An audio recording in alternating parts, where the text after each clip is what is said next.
Ah, sûrement, s'il dit ça, c'est que C'est ça, hein. la Chazon est chouette. Tov. Alors, je voulais continuer sur les lois de brachot. Je me base sur un sefer très sympathique. Ouais. Tov. En tout cas, on avait vu, pour vous faire un petit rappel, on avait vu la semaine dernière que toutes les brachot, Oui. toutes les brachot sont des Rabbanan, sauf une bracha qui est Birkat Hamazon. Le Rambam, chapitre 8, il y a les lois de brachot, ainsi que dans le chapitre 1, il le dit là-bas aussi, que si on a un safek, si on a fait ou pas Birkat Hamazon, on reprend. Contrairement à toutes les autres brachot qui sont, elles, des Rabbanan. Juste, je vais faire ma part parce que je suis pas dans la vida.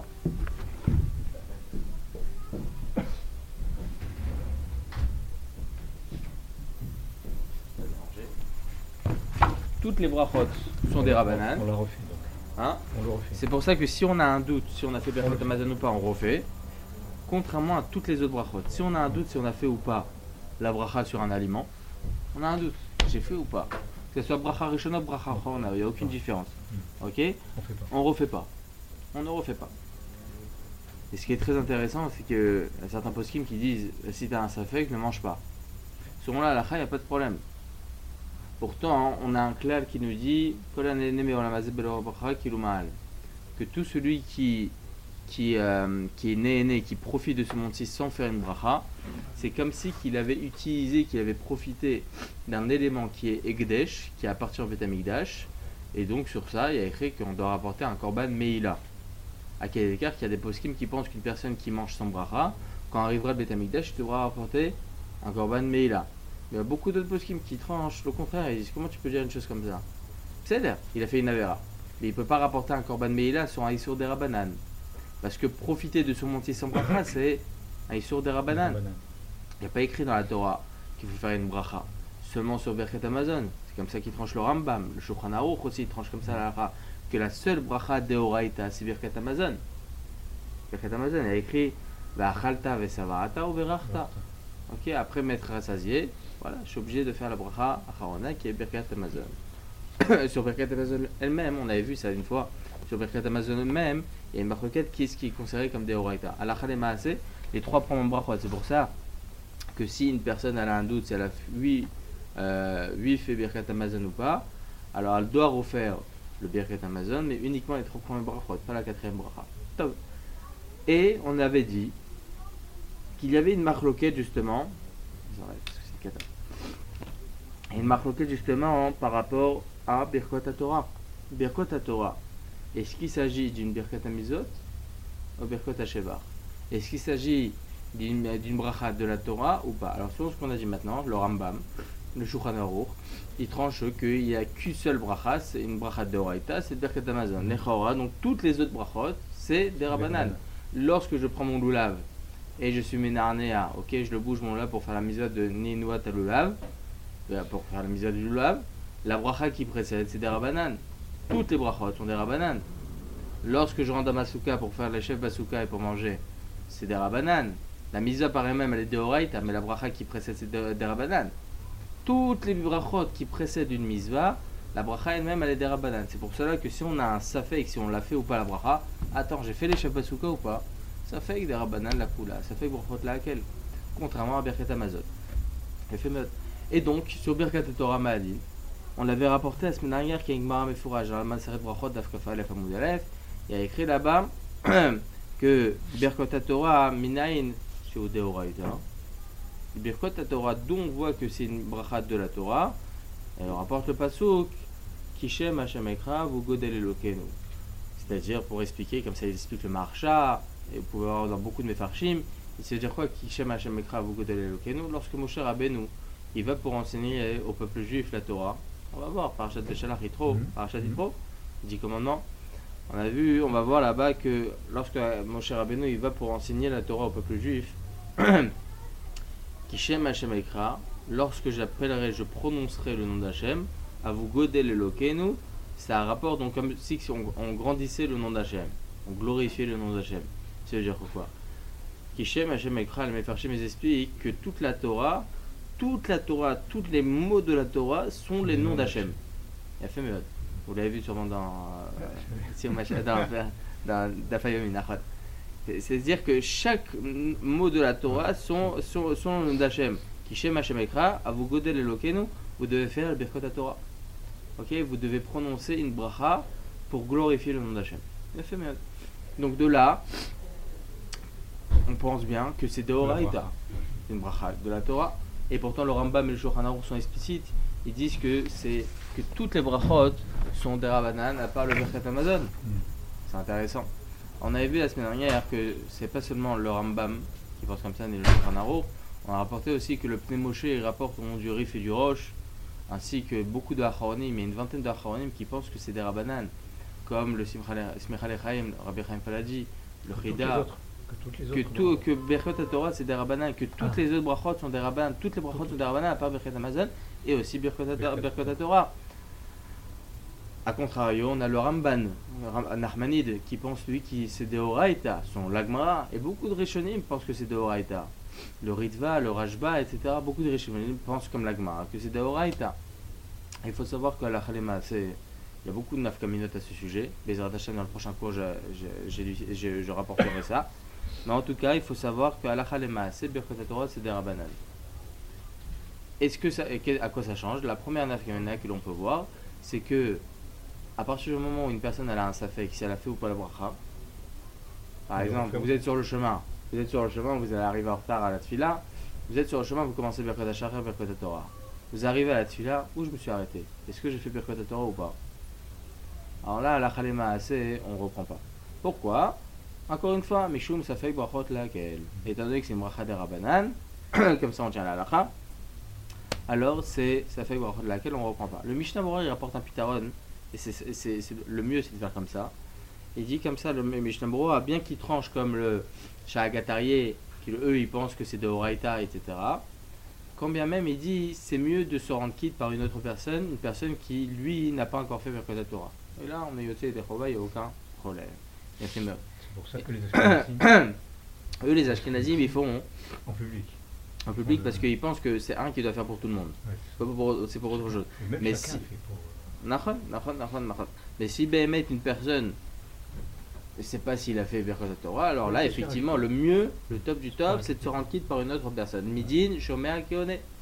On a le digne de Shomea Keone par rapport à justement à cette bracha là, on ne sait pas si on l'a fait ou pas. Alors Shomea Keone, l'écouter c'est comme si on répondait. Ok, c'est comme si qu'on se rendrait quitte. L'un il doit le rendre quitte et l'autre il doit se rendre quitte. Il a fait merde. Et comme ça on tient la halakha. Par rapport au digne de Shomea Keone, si une personne elle a fait Boré Peraetz sur un fruit. Ok, un Rif Toubishvat. Elle a fait Boré Peraetz sur un fruit. Et donc là, il doit faire Alaez Val Peraetz. Et il a un doute s'il a mangé Kazaït. On sait très bien que pour faire une bracha acharona sur un aliment, il faut manger une quantité minimum. Après avoir mangé kol shehu, c'est-à-dire 1 gramme, 2 grammes, 10 grammes, ça vaut rien.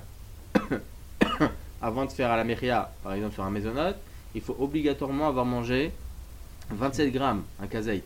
Ok, ça fait mal. La même chose pour un fruit. Si j'ai pas mangé un kazaït par exemple d'un fruit, boré peretz, ok, j'ai mangé une pomme et j'ai pas mangé un kazaït, je fais pas à la peretz. Je fais pas boré nefashot. Seulement sur les fruits d'Israël, on fait à la peretz. Sur les autres fruits, même s'ils sont sur l'arbre, on fait boré nefashot.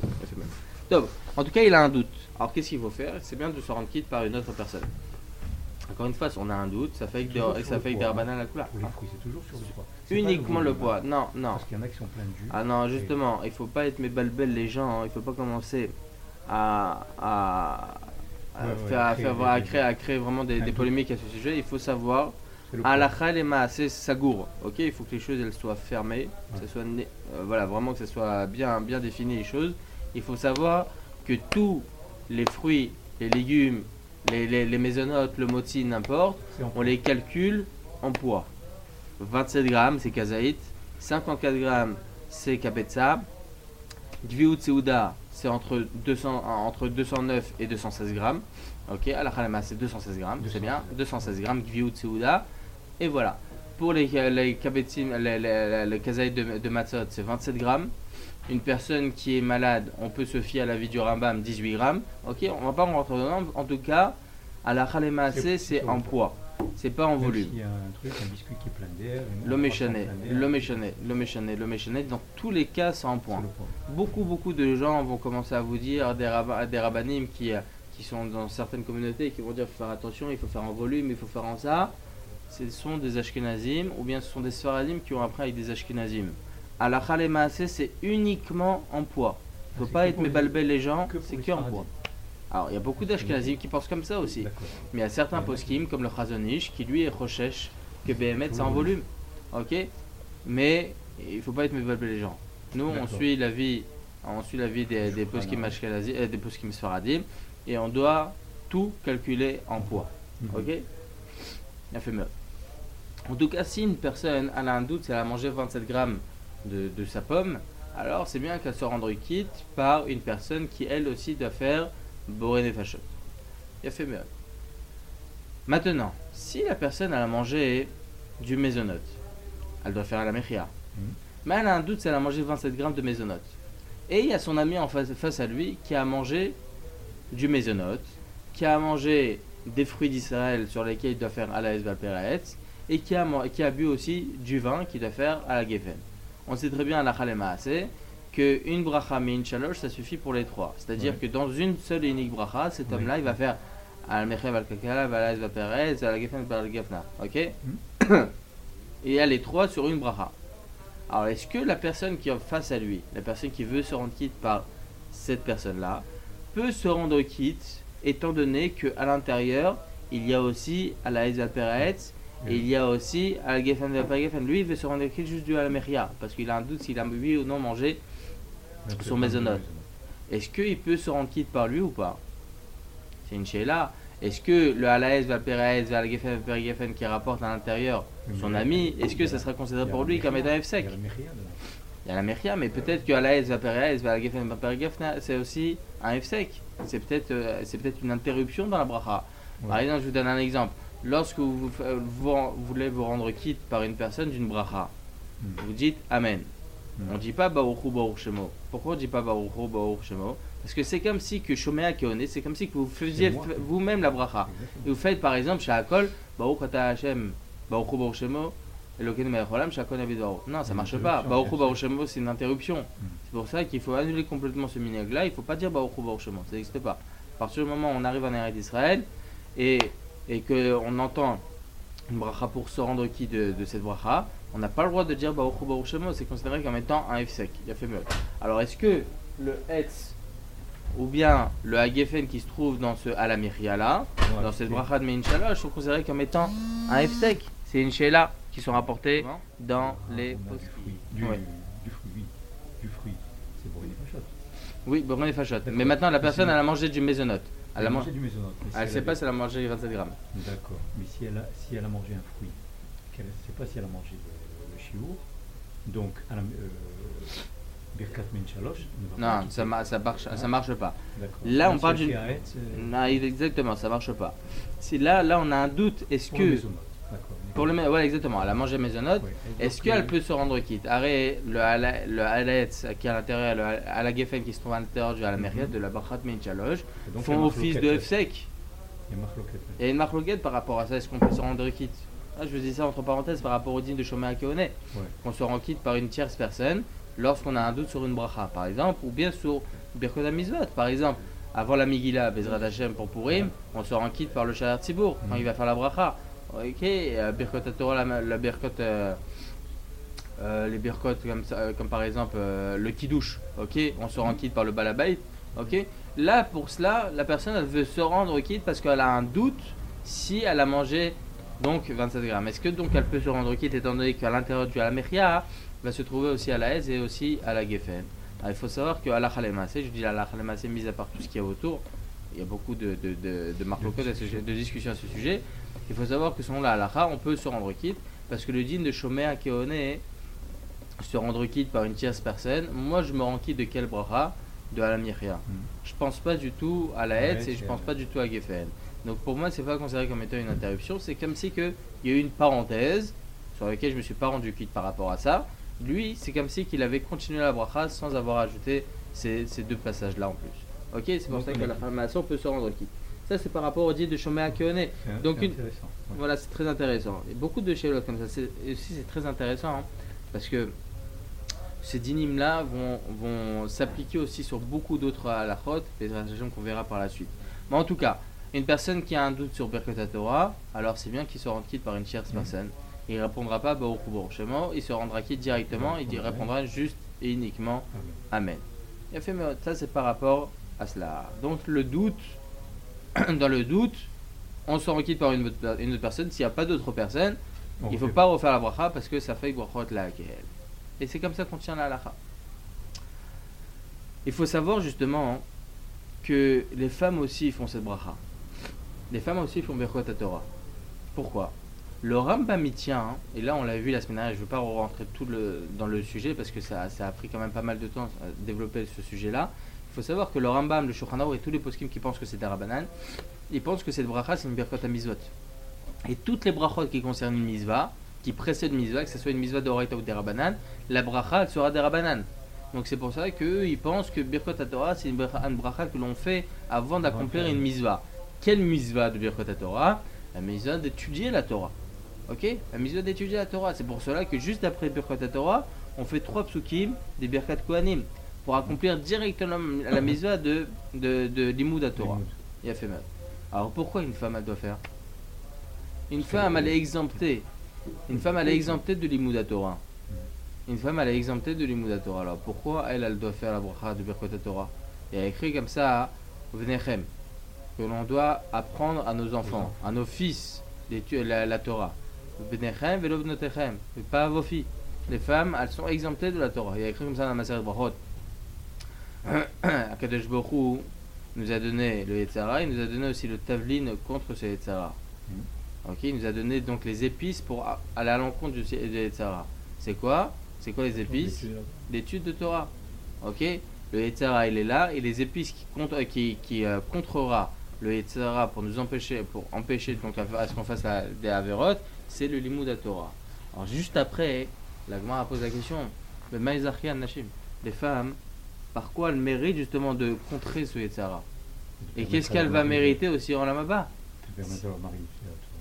Il a fait Meod, c'est ce qu'elle dit. Et d'envoyer leurs enfants. Il a fait Meod, c'est ce qu'elle dit la Gemara. C'est ce qu'elle dit la Gemara. C'est en envoyant le mari et les enfants à étudier la Torah.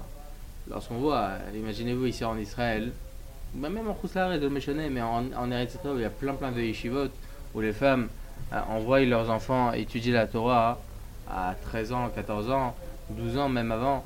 Bon, ils sont pas encore en âge de rester en internat, mais arrivent les âges donc qui sont un peu plus élevés, vers 15 ans, 16 ans, ils arrivent déjà en internat. C'est très difficile pour une mère. C'est ça le srout.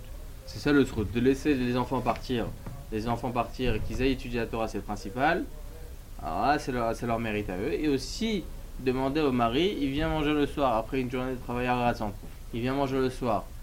Et sa femme elle lui dit, tu manges et tu vas étudier. Ah, j'étais pas avec toi toute la journée, l'homme échané. Ça, c'est le srout de la femme. Ça, c'est le mérite de la femme de laisser le mari aller étudier la Torah. Elle fait mieux. La question qui est posée par Eposkim, je comprends pas. Elle n'a pas le chiyuv de Limud Torah. C'est-à-dire quoi? Par quoi elle peut contrer le Yetzara et par quel mérite elle aura en haut? Quel mérite elle aura en haut à 120 ans? Nous, notre mérite à nous, c'est l'étude de Torah. Nous, notre mérite à nous, c'est les mitzvot, etc. Alors pourquoi elle n'est pas dans le chiyuv de Limud Torah? La Gemara dit que non, elle n'a pas le chiyuv de Torah. Et Poskim, il se pose encore une autre question. Mais elle a un chiyuv d'étudier la Torah sur les choses qui la concernent. Enfin, par exemple, Asaba Chalav, ça concerne tout le monde. Shabbat, ça concerne tout le monde. Yom Tov, ça concerne tout le monde. Ok, Nida, ça concerne tout le monde. La Dakat Nerot, ça concerne tout le monde. Donc, tous ces inyanim là, elle est obligée d'étudier. Et comment elle veut accomplir, comment elle veut servir Hachem si elle n'étudie pas les bases de notre service divin.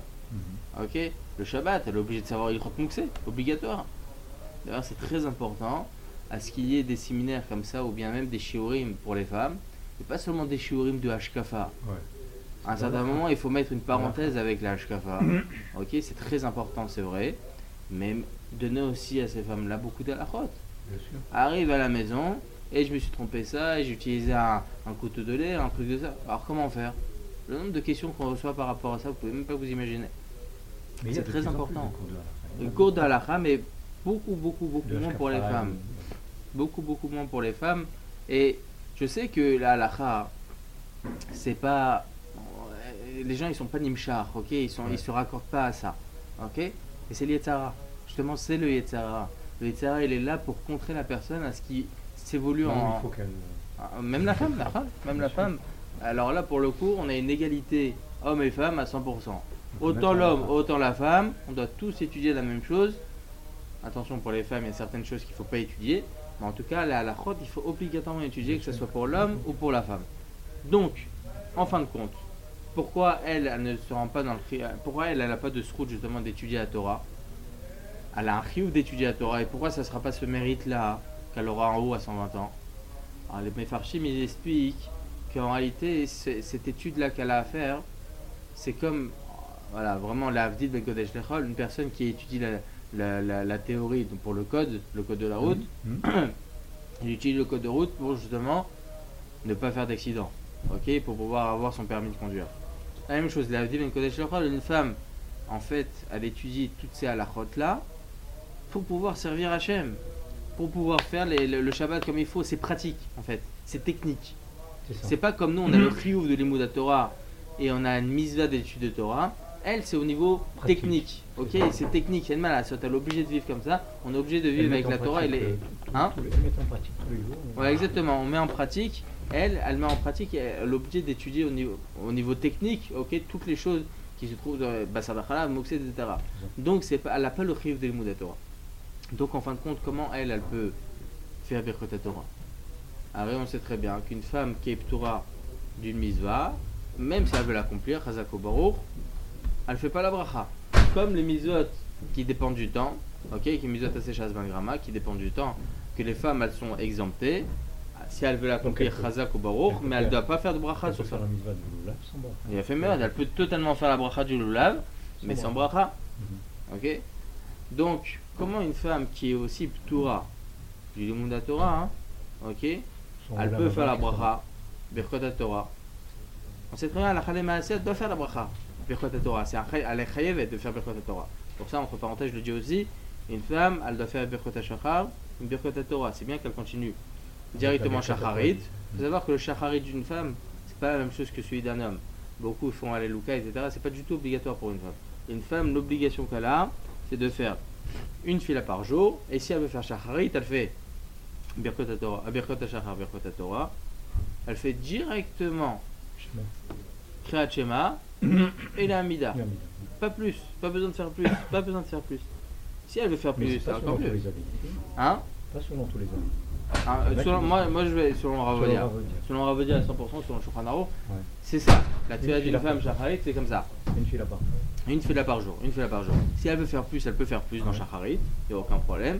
Mais elle ne doit pas faire ni la bracha de Baruch Hama, ni la bracha de Ishtabar, et ni la birkot, les brachot du Kriyat Shema. Tout ça, c'est birkot Aseh Shazman Grama. Tout ça, ce sont des brachot qui dépendent du temps.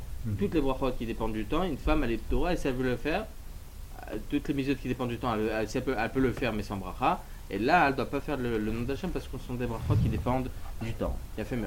Ah, donc même si elle fait Baruch Shema. Elle ne fait pas la bracha. Elle ne fait pas la bracha. C'est bracha levatala. Pour le Shulchan Aruch, c'est bracha levatala bamash. Faire très très attention par rapport à ça. Beaucoup de femmes ne le savent pas. C'est ça le problème. Voilà, il y a beaucoup de cours d'Ashkafa, il n'y a pas de cours d'Alakha. Et entre temps, voilà, elles se mettent dans des situations de bracha levatala. L'autisé de Shema Shevlachal. Faire très très très attention par rapport à cela. En tout cas, pour finir avec le sujet, il faut savoir qu'une femme a fait quand même les Birkot Torah. Et pour quelle raison? Arrêt la misère du Limud Torah, il est uniquement pour les hommes. Elle, au niveau technique, elle est obligée d'étudier la Torah, mais pas au niveau chiyuv. Donc pourquoi faire une bracha? Alors il faut savoir que dans les Birkot Torah, il n'y a pas seulement une Birkot Mizvot. C'est une bracha qui est aussi pour la Mizvah, mais c'est aussi pour louer Akadosh Baruch Hu. On loue Akadosh Baruch Hu chaque jour, qui nous a mis juifs, qui nous a donné la possibilité d'être juifs, qui nous a fait naître juifs, qui nous a donné cette Torah qui pourra nous justement nous donner et nous donner justement la Simchat Chaim. C'est que la Torah qui nous donne la Simcha, qui donne beaucoup de bonheur, etc. Donc de nous avoir donné cette Torah là, on loue à Kadosh Baruch Hu. Donc les Birkot à Torah, c'est autant une Birkot à Mizot, autant une Birkot à Torah. C'est comme ça qu'il parle, qu'il dit le Grise. Ok, le Grise il répond comme ça à la question. Comment ça se fait que le Shulchan Aruch il tranche que Birkot à Torah, les femmes aussi elles sont Chayavot, alors que c'est une Brachat à Mizot. Et la Mizot de Limud à Torah, elle est Ptura.